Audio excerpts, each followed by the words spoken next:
അലക്സാണ്ട്രിയയിലെ വിശുദ്ധ കാതറിൻ. അലക്സാണ്ട്രിയയിലെ ഒരു കന്യകയായിരുന്ന കാതറിൻ വിജ്ഞാന സമ്പാദനത്തിനായി തൻ്റെ ജീവിതം തന്നെ സമർപ്പിച്ചു. തൻ്റെ 18-ാമത്തെ വയസ്സിൽ അവൾ ശാസ്ത്രവിജ്ഞാനത്തിൽ തൻ്റെ സമകാലികരെ എല്ലാവരെയും പിന്തള്ളി. ക്രിസ്ത്യാനികൾ നിഷ്ഠൂരമായി പീഡിപ്പിക്കപ്പെടുന്നത് കണ്ട് സഹിക്കുവാൻ കഴിയാതെ വിശുദ്ധ ചക്രവർത്തിയായ മാക്സിമിൻ്റെ അടുക്കൽ പോവുകയും അദ്ദേഹത്തിൻ്റെ ഈ ക്രൂരതയെ വിമർശിക്കുകയും ചെയ്തു. കൂടാതെ ആത്മരക്ഷ വേണമെങ്കിൽ ക്രിസ്തുവിൽ വിശ്വസിക്കണമെന്ന് വ്യക്തമായ കാര്യകാരണങ്ങൾ നിരത്തിക്കൊണ്ട് അവൾ വാദിച്ചു. അവളുടെ ബുദ്ധിയിലും അറിവിലും അമ്പരന്ന ചക്രവർത്തി അവളെ തടവിലാക്കുവാൻ കൽപ്പിച്ചു.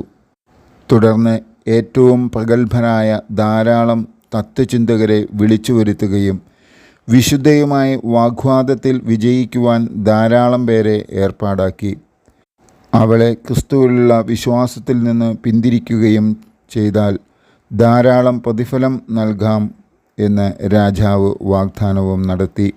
എന്നാൽ വിശുദ്ധയുടെ വാദത്തിലെ യുക്തിയിലും അവളുടെ വാക്ചാതുര്യത്തിലും ക്രിസ്തുവിലുള്ള അവളുടെ വിശ്വാസത്തിലും ആശ്ചര്യപ്പെട്ട പണ്ഡിതന്മാർ സുവിശേഷത്തിനായി തങ്ങളുടെ ജീവൻ വരെ ബലികഴിക്കുവാൻ തയ്യാറാണെന്ന് പ്രഖ്യാപിച്ചു.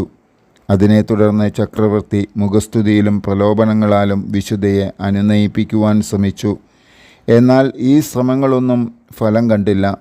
ഇതിൽ കോപാകുലനായ ചക്രവർത്തി വിശുദ്ധയെ ഇരുമ്പുവടി കൊണ്ട് മർദ്ദിക്കുവാനും മുള്ളാണികൾ നിറഞ്ഞ ചമ്മട്ടി കൊണ്ട് മുറിവേൽപ്പിക്കുവാനും ഉത്തരവിട്ടു. കൂടാതെ ഭക്ഷണമൊന്നും കൊടുക്കാതെ 11 ദിവസത്തോളം കാരാഗ്രഹത്തിൽ പട്ടിണിക്കിടുവാനും കൽപ്പിച്ചു.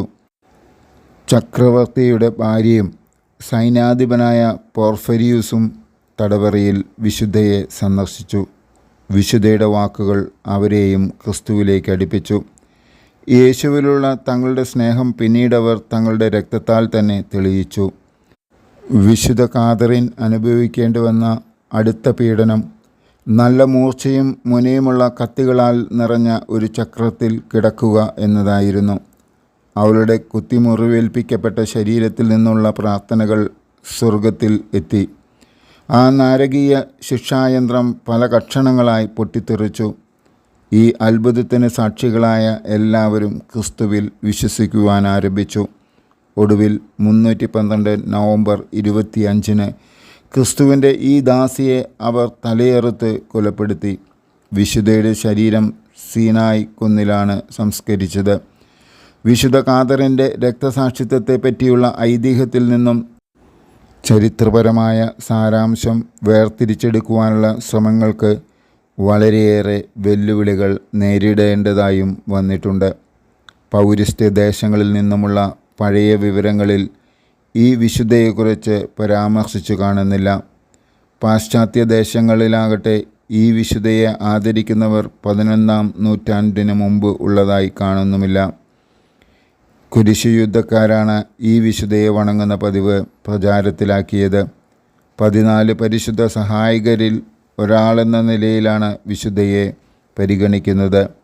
തത്വചിന്താ വിജ്ഞാനികരുടെ മധ്യസ്ഥ എന്ന നിലയിലാണ് അലക്സാണ്ട്രിയയിലെ വിശുദ്ധ കാതറിൻ അറിയപ്പെടുന്നത്.